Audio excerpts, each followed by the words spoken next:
Welcome, everyone, to the what, why, and how of goddess practice. I'm so happy that you're both here. I'm so happy that you're all here whenever you're watching this in time and space.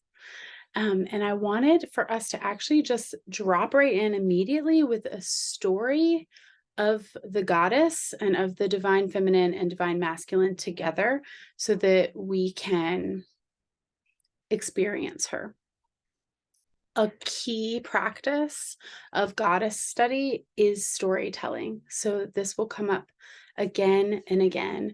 And the reason I think stories are so important in studying the goddess is because we are a meaning making creature as humans and as spirit, and we want to get into the nuance and get the backstory so that then we know how to make the forward story.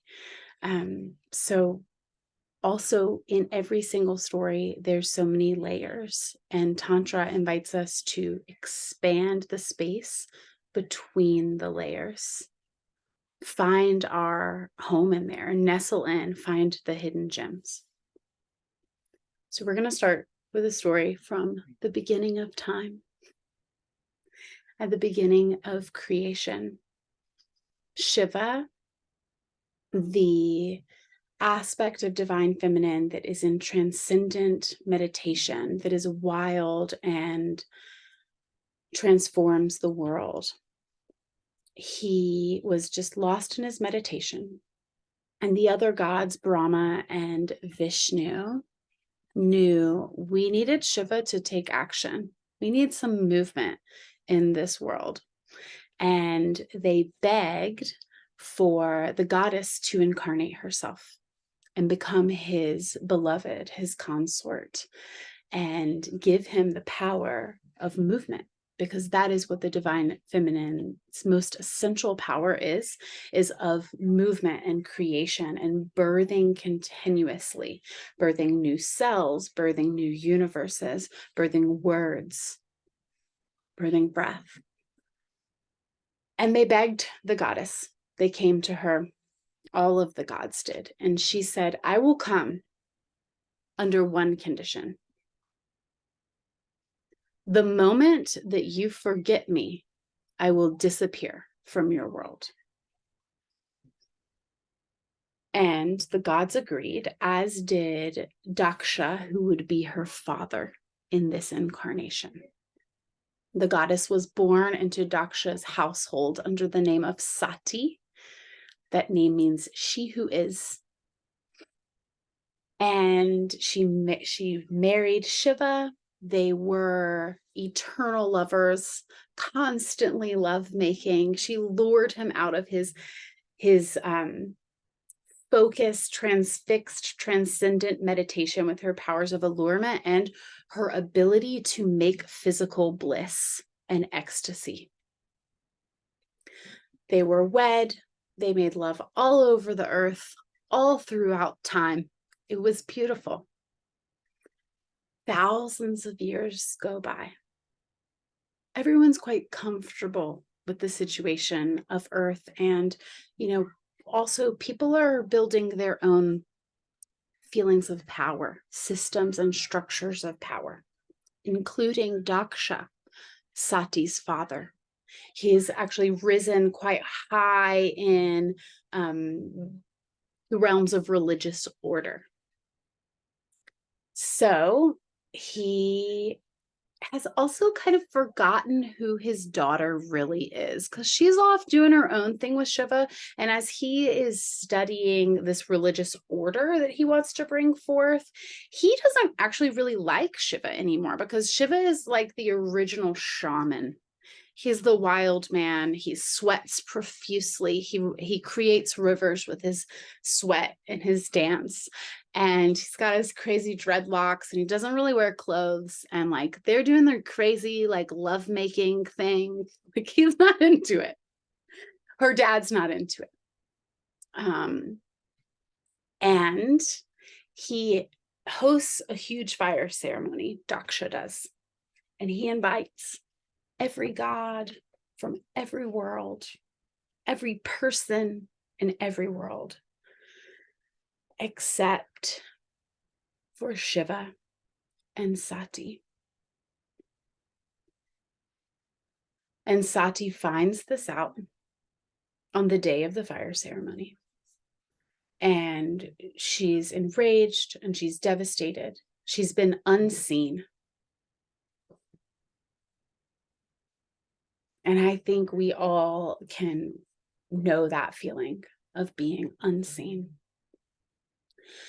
She's enraged by insulting her beloved, who is a part of her, who she is committed to, who she creates the world with.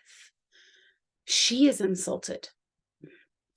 And she also knows exactly what she has to do because she made that promise and that pact at the beginning. And now she has to fulfill it, even if she doesn't want to. Now she has to disappear. So she goes inward.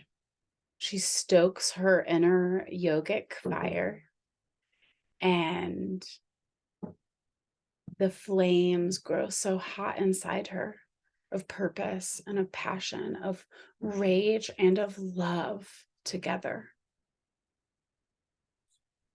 And her fire inside burns so bright and so hot that she self-immolates. Then Shiva finds her. And he picks up her body and he is like in chaotic, uncontrollable sadness.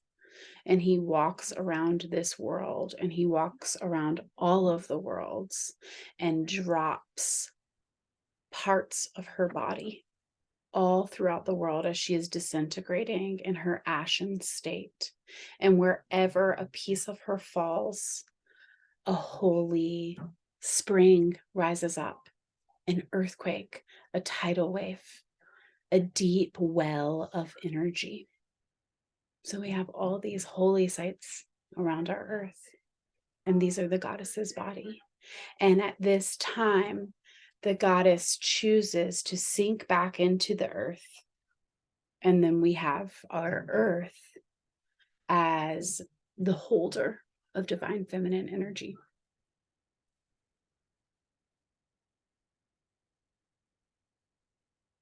So sometimes this story can be like, wait, what?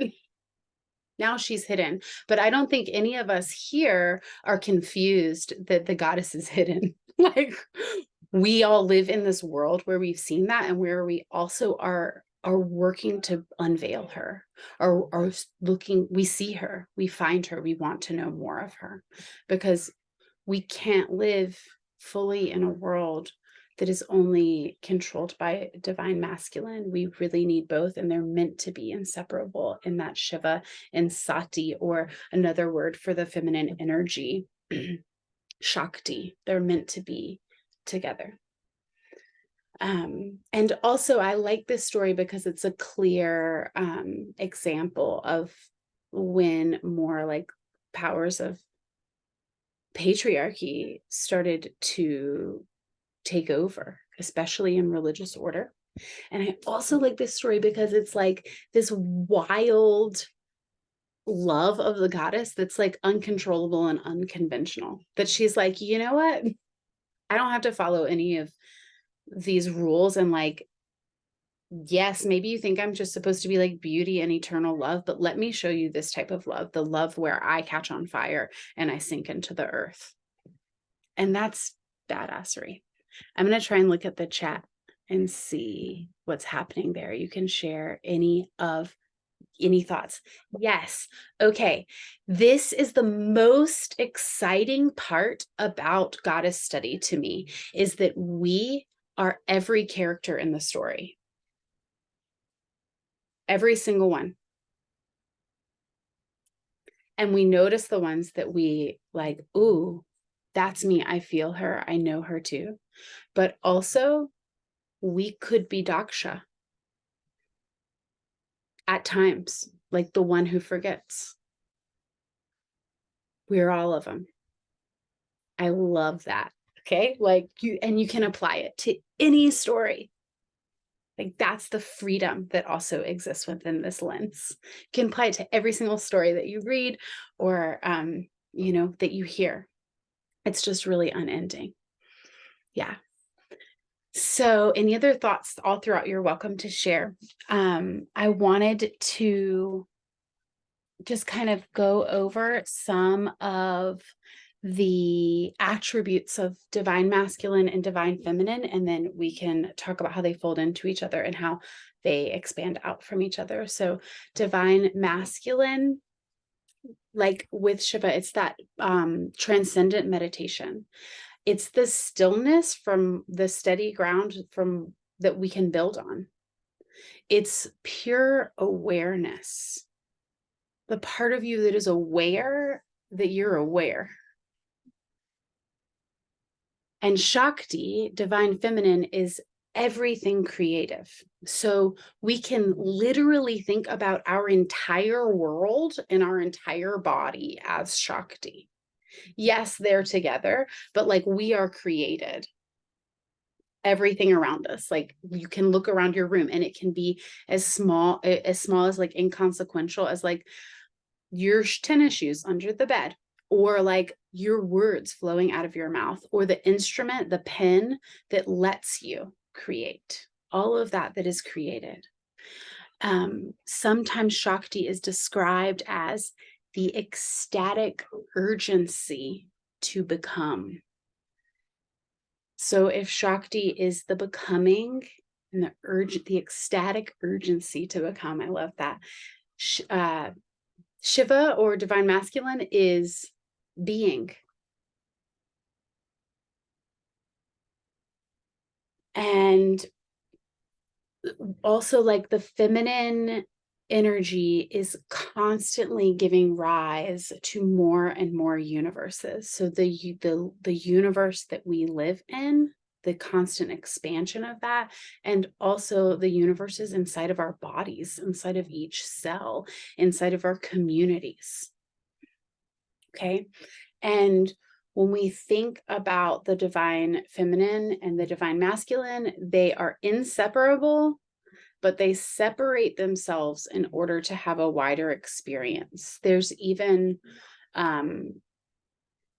a story about how they separate themselves in order to make love to each other and birth the universe as their child or their children. So it's this constant folding in of oneness and coming back together, so they get to experience that and play in that, like that feeling that we have when we're in deep connection of like, ooh, we're doing this one thing. Like the feeling we have when our body is working in a system towards one goal in harmony. We have this one thing, but we also have this myriad of limitless ways we can be individual. And when I show up as my individual self, then I get to experience you as your individual self. And oh, how many different flavors of this life can there be? So it's a way of deepening the experience of the oneness by expanding into the multitude of all the facets. And this is easy to see when it's like beautiful and loving and juicy, and more difficult to see at times when we're like, oh, but what about like losing a child? What about like war? What about like hunger and just what can appear as we call it hard, capital H, or bad, capital B. And I think that the goddess practice invites us to look in and see like how can love exist there too, in both what is the bigger picture of love that's unfolding. What sometimes I think, I wonder what myth will be told about this time 1,000 years from now. Like, what will the myths be of the time we are living? And also knowing that That is a space, all of those spaces, whether they feel like pleasure or whether they feel like pain, are spaces that the goddess can come into, that when we see her, she can like pierce back into our life. And it's not just this thing that's only available when we're feeling happy. Because that is not my experience of reality. And if I am stepping into a worldview where I'm saying all of reality is the creation of Shakti, then I'm going to embrace that fully and find her, look for her, even in despair. Okay. So I want for us to do a breathing practice.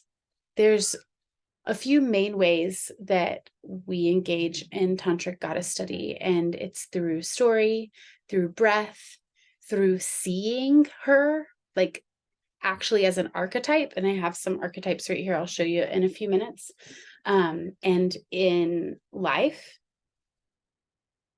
through mantra, and through dialoguing with her. And those aren't like the only ones, but those are some key practices that we're going to work with each week in the Everyday Goddess Study group. And we're going to work with some of them now. So let's just drop into a breathing practice if you have the time. And if you don't have the space right now, you can save this and come back to it another time. So close your eyes if you're comfortable doing that. And we're going to move through 3 different ways of breathing. And at first, you can just become aware of your breath moving in and out through your nose, just your natural breath.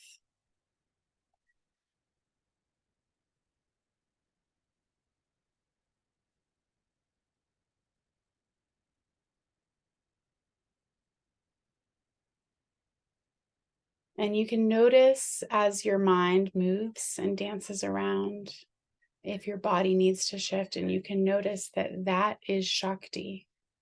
Even that, the fluctuations of your mind, that is divine feminine.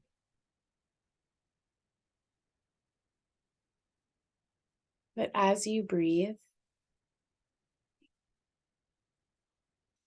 and as you pay attention to your breath, notice the space behind you that is the observer,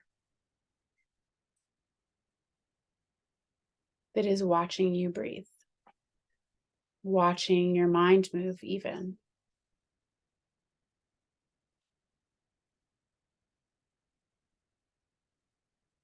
This space, the awareness that we are aware, is the divine masculine. And just take a moment reveling in the feeling that he is there. That is a part of you and available to you all the time.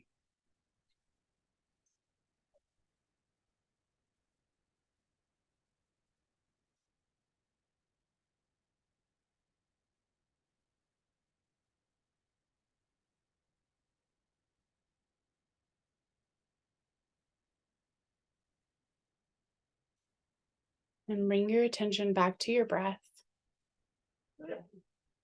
You can wiggle your toes a little bit and your fingers a little bit. We're just reminding yourself that you have this whole body to move through, that you're inside of this body right now.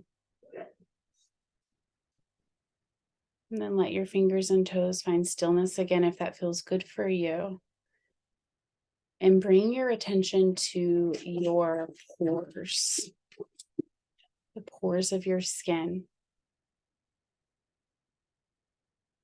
And feel or imagine that your breath is moving in and out through the pores of your skin.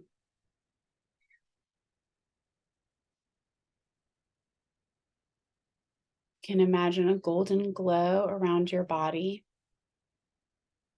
Let your skin soften so it is just draped over your body.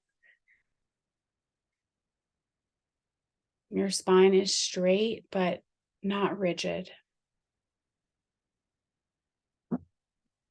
You softly breathe in and out through your pores.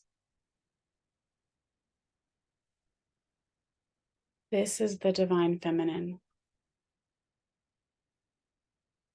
As you breathe with the tension on your skin, imagine that you are being breathed by the air around you,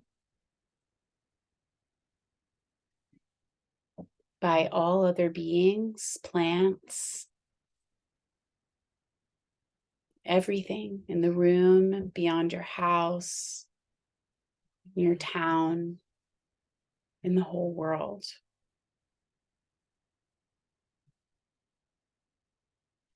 You are being breathed into creation.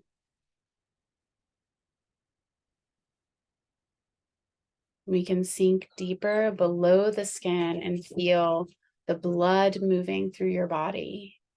Imagine every single cell in your body.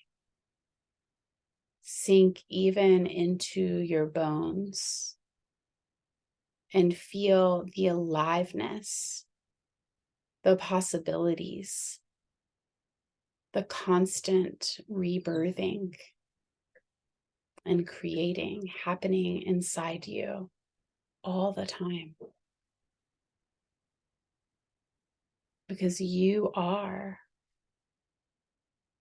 the goddess embodied. She is alive in each of your cells, in the marrow of your bones,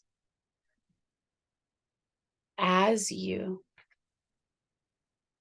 and as everything outside of you, breathing you and being breathed by you.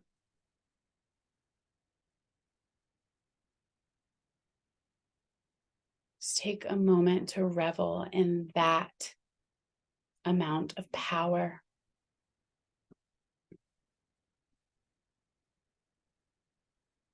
And that is available to you all the time.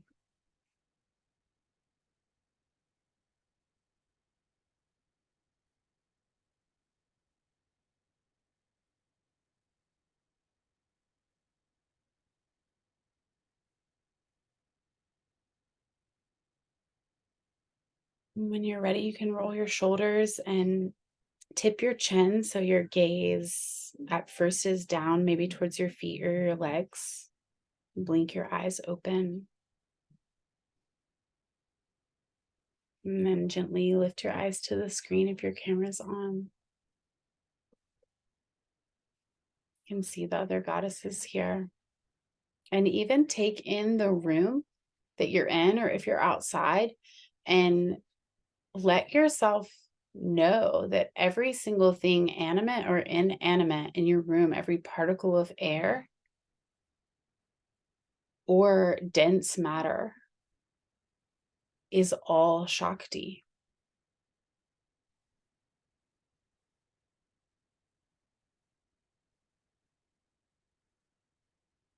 If anybody wants to share anything, you can drop it in the chat.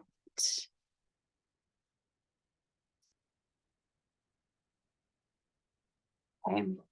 So when we study the goddess, we talk about different deities. Sometimes these are referred to just as projections of light, as beings of light, as actual structures that are made of light. And they each have rich personalities. And the reason we study the deities is because they're an access point. With their specific personalities, we can be like, oh, I resonate with that. Oh, I want that. And there's a host of different deities, and you can even see how they can map onto other cultures. The ones that I'm talking about today are in Tantra and Hinduism, but they map onto other cultures. Beautiful. So we have in the pantheon of goddesses in Tantra, Durga, whose divine purpose, she's a warrior, she's inconquerable, she's pretty no nonsense and focused. We have Kali, who also is fierce and wild, and at the same time is like the primal mother. We have Lakshmi, who's abundance and beauty and prosperity, and who also is a householder. Like she's in the world with us. She lives and does things that we do in the world. We have Saraswati, who is poetry and flow and creativity and intelligence. We have Radha, who is a beloved of the God and reminds us of sacred union and eternal love within ourselves and without. We have Lalita Tripurasundari, who is divine play. We have Dhumavati, who lives at the cremation ground and is disappointment and old age, and really invites us to bring all of that to the table. So we have all these different aspects so that we can then say, oh, I resonate with that. I feel you. I see you. And so that we can also notice, I don't like her as much. And what does that have to tell us? You know, sometimes one of my teachers always says we have a lot more to learn about the parts of the goddess that repel us than the parts of the goddess that like are so sweet and easy to access. Like we probably all love Lakshmi maybe, but like there's other aspects that are difficult, and those are worthy of our attention.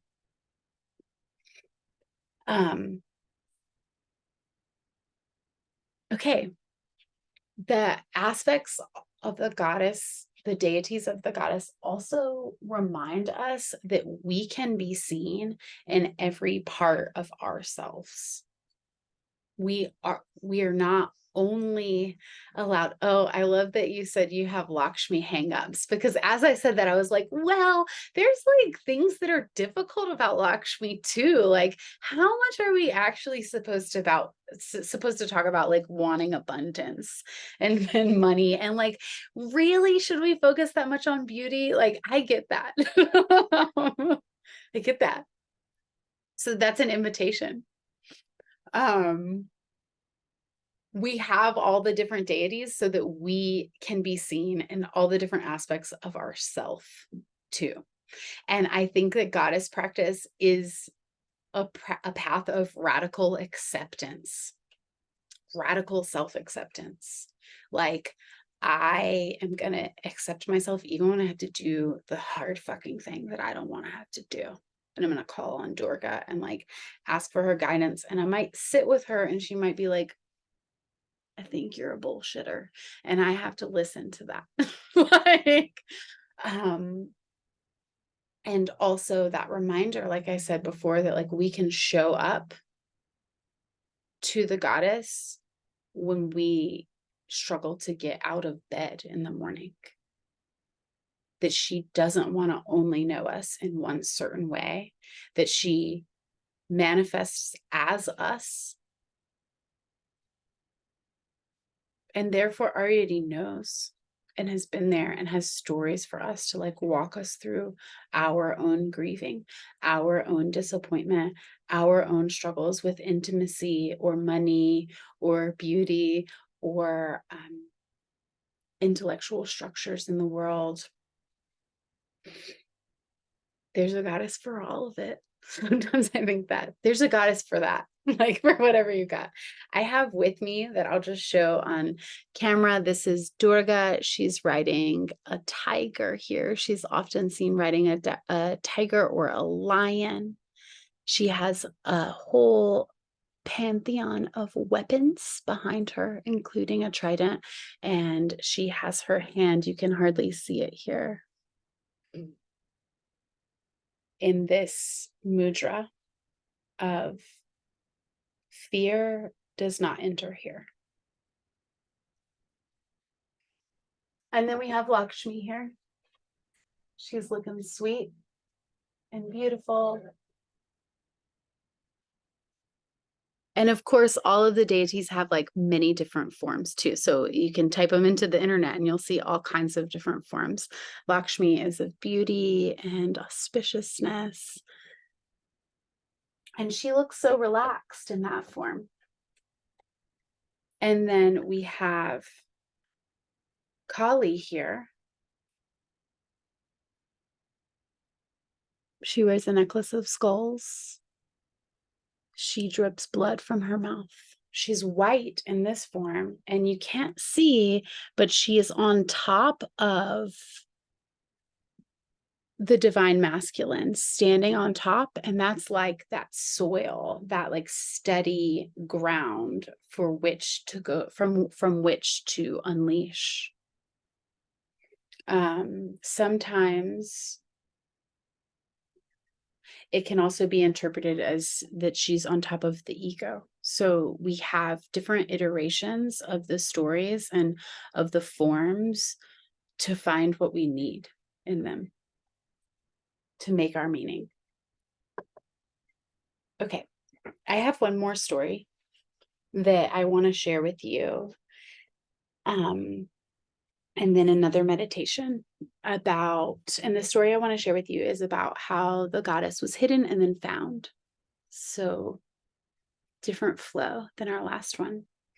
And this begins with Shankara, who was a tantric philosopher from the year around 800 CE. And he was a world renouncer. He taught that the absolute is all there is, and everything else is Maya, which is a feminine word that means illusion. So he taught that the Shakti cloaks everything, cloaks our consciousness in trickery.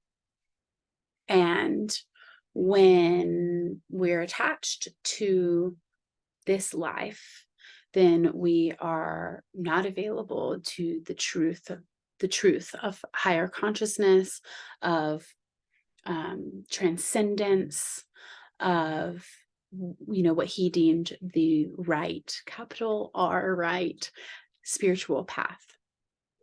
And he's partially right. Like parts of that is true, that there is Maya does exist in the world. Maya is a name of the feminine Shakti. Like she comes in and she covers and she plays this game. She exists as Maya because she plays this game of veiling and unveiling, because she veils and makes unlimited creation. And she's the one with the power to unveil so that we can see the truth inside. He's not wrong. We do need that steady ground, that stillness. We are that awareness that we are aware all the time. But he was missing a large chunk, and he was becoming really popular as a philosopher, and he had a lot of monks studying him, and he was even teaching them, like, don't look at women. They're dangerous.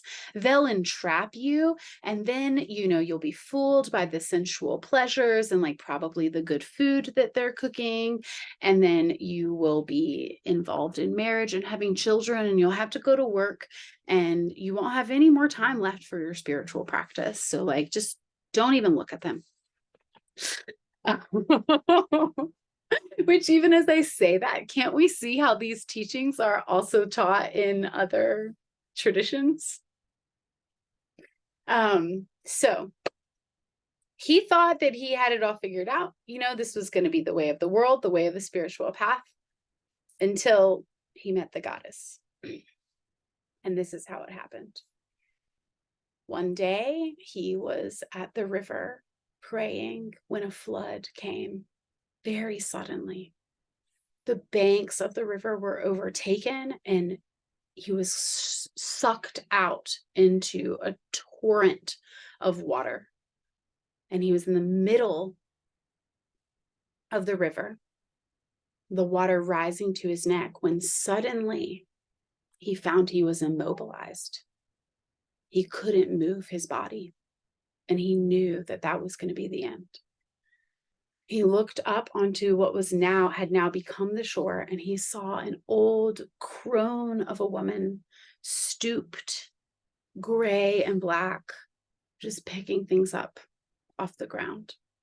But she was his only hope, and he called out to her as any of us would do in desperation.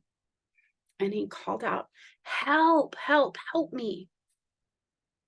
And the crone lifted her head and she looked him directly in the eye. And then she cackled so loud, so full that the whole sky swirled with her laughter. And then in one instant, she dove into the river, grabbed Shankara by the waist, and pulled him up to shore. When he came to, gasping for breath, she said, "Shankara, you preach against me. You think you can't live with me. You tell your followers not even to look at women, but don't you see? You would not be alive without me. You could not move without me. I am the life force inside of you." And at that moment, that was Shankara's recognition that he knew he couldn't live. He saw the goddess as his movement, as his life force that he had just ignored, even as it existed inside of him. And he wove goddess worship into his practice. He's a real philosopher, though the tale is mythic. He's a real philosopher, and he wove goddess practice into it, but he had to keep it a secret for the duration of his life. Felt he had to keep it a secret because he'd already renounced the world. But today in South India, those that follow his practices, goddess worship is an essential ingredient. So I've used this word Tantra, and some of you may or may not be familiar with it. And I just want to give a little overview of what that is. I mean, I think a lot of times, well, we might have various associations of what Tantra is, but the word Tantra itself can be described I'm going to describe it in two different ways. One broken down in Tun and Tra, which Tun is a tool and Tra means to expand or of expansion. So it is a tool that we use, like I said in the beginning, to go in between the layers and pull them apart and bring in more air and more life and expand them. It's like, kneading bread and giving it that space to rise. And what does it need? It needs air, it needs bacteria, it needs something sweet, and it also needs time. So it's this tool for expansion. It's not a path of one singular right way, because that's not expansion. And it also can be described as, or it also can be translated to mean loom, like a loom that we weave a tapestry on. And so I like to imagine, as tantrikas, those that study tantra, that we're going like this on a loom. We're weaving threads up and down and crisscrossing, and you have the tool of the loom to weave upon. You have each individual thread, and then you have the end result of the incredible storytelling, beautiful tapestry. Okay, so I'm going to take 2 minutes and tell about what the Everyday Goddess Study Group is, and then I'm going to close us with another breathing practice. So the Everyday Goddess Study Group is an exploration of tantric goddesses. We will take a goddess each month. We'll meet on Zoom for about an hour and a half, sometimes maybe more. We'll have time to talk back and forth, and we will engage all of those practices that I said. We will have storytelling, we will have mantra, we will have the breath, we will see and let ourselves be seen. And we will dialogue with the goddess. And we'll probably also like do some puja, like make some altars together, and sometimes maybe do some asana, some yoga asana. But we'll definitely do those things. We'll meet twice a month. Each month will be a container for a singular expression of the goddess through one of her deities. The first month will be Durga, the unconquerable, the warrior, the discernment that she offers. Second month, December, will be Lakshmi. January will be Kali, and then we'll continue on. But if you want to come, it's $40 a month. And beyond the Zooms, we'll also have a private Telegram thread where we can ask questions, talk, and like just go deeper in between the sessions. Or you can work in 3-month chunks for $100. And if you want like more details on the specific dates, we do start next Tuesday. But if you want like all the specific dates and times, just send me a message, email me. I'd love to have you. I'm really excited. Okay, and if you don't mind, like the pendulum swing back, we're going to close by coming back into our bodies and feeling the goddess inside us and all around us with another meditation. Okay, so find a comfortable seat, or you can lay down. You can do whatever you want. That is one of the great teachings of life, of Tantra, that you can do whatever you want. Like, breathe that in.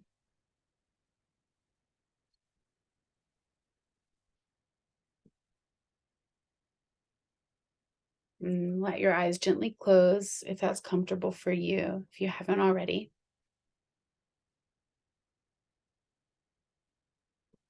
Or if you're on a walk or you're doing some task, that's okay too. She welcomes you wherever you are. Become aware of your breath moving in and out through your nostrils.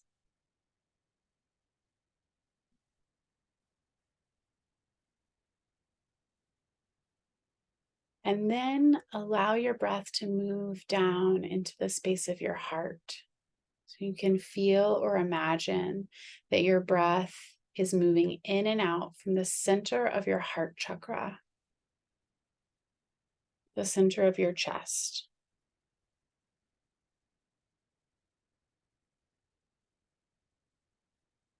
And then imagine a stream of silvery blue light pulling in to your heart center as you inhale and expanding out from your heart center as you exhale.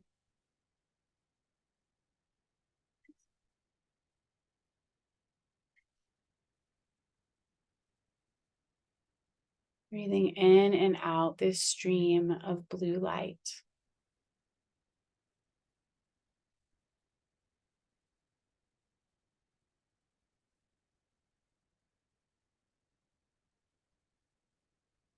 Now I want for you to expand that vision so that when you breathe in, you breathe in the whole world, or whatever aspects of the world are available to you right now. Riding on this blue light, you breathe in the world and you breathe out the world from inside you. You breathe in the world into your heart center. And you breathe out the world created from your heart center.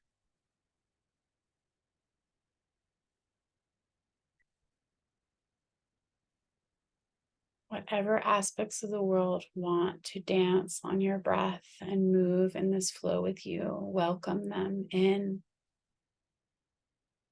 And as you breathe out, be aware of your power in creation. That you are a creator being with the power to create worlds and impact worlds. And you are a tender, soft being able to be touched by the world.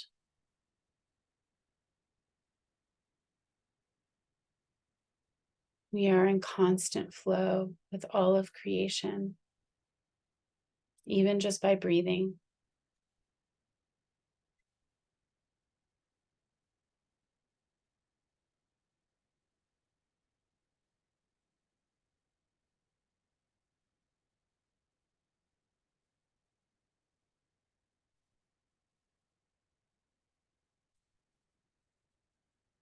And bring your hands to the center of your heart. And massage this area. And you can release the image. Just let your breath come back to wherever it wants to land in your body right now. And blink your eyes open when you're ready. And move your hands from your heart down to your belly and out through your legs.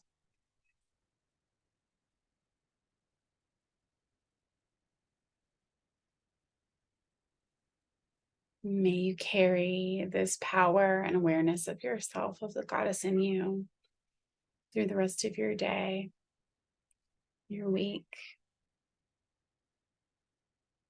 If anybody wants to pop any questions or shares in the chat, you're welcome to do that, or you can just let yourself dissipate out. Whatever feels right for you today. Thank you so much for sharing this time with me.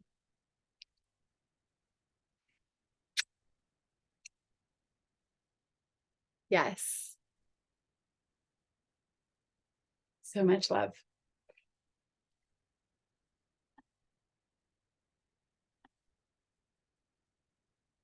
Bye.